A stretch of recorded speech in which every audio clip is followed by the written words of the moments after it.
આ તરફ સુરતમાં એરપોર્ટ પર દાણચોરી કેસમાં કાર્યવાહી સંડોવણી બહાર આવતા પીએસઆઈ પરાગ દવે સસ્પેન્ડ થયા છે। ડીઆરઆઈની કાર્યવાહી બાદ ખાતાકીય તપાસ થશે ત્યારે પરાગ દવે દાણચોરીમાં કરતો હતો મદદ તો સસ્પેન્ડેડ પીએસઆઈ પરાગ દવેની પૂછપરછમાં ખુલાસા થયા છે। 26 કરોડનું સોનું ભરૂચના એજન્ટે મંગાવ્યું હતું। ધરપકડ પહેલા પરાગે પોતાનું સિમ કાર્ડ તોડીને ફેંક્યું હતું। પરાગ દવેના ઘરેથી 12 લાખની રકમના બ્લેન્ક ચેક પણ મળી આવ્યા છે।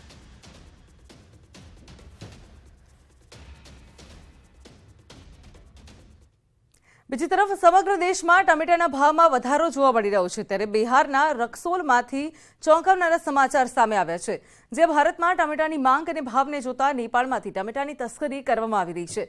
જી હા, નેપાળમાંથી ટમેટા ઘોડાગાડીમાં ભરીને રક્સોલમાં લાવવામાં આવી રહ્યા છે। ત્યારબાદ આ ટમેટા દેશના અન્ય ભાગોમાં પણ મોકલાઈ રહ્યા છે। અત્રે મહત્વનું છે કે નેપાળમાં ટમેટાના ભાવ 25 રૂપિયા કિલો છે પરંતુ ભારતમાં ટમેટાના ભાવ 200 રૂપિયાને પાર છે। ત્યારે ધોળા દિવસે સરહદ પારથી આ કરવામાં આવતી તસ્કરી આંખે ઓડીને વળગી છે ત્યારે સાથે તંત્ર પર અનેક સવાલો પણ ઉઠાવી રહી છે।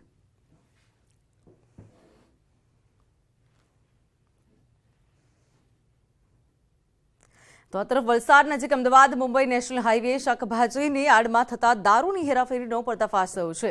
બાતમીના આધારે વલસાડ રૂરલ પોલીસે હાઈવે પર વોચ ગોઠવી હતી તે દરમિયાન શાકભાજી ભરેલો આ ટેમ્પો આવ્યો હતો। તેની તપાસ કરતા પોલીસને શાકભાજીમાં છુપાવેલો વિદેશી દારૂનો જથ્થો પકડી પાડ્યો હતો। દારૂના જથ્થાને કબજે કરીને પોલીસે દારૂના જથ્થાને કબજે કરી પકડાયેલા આરોપીઓ સામે પણ કાર્યવાહી શરૂ કરી છે।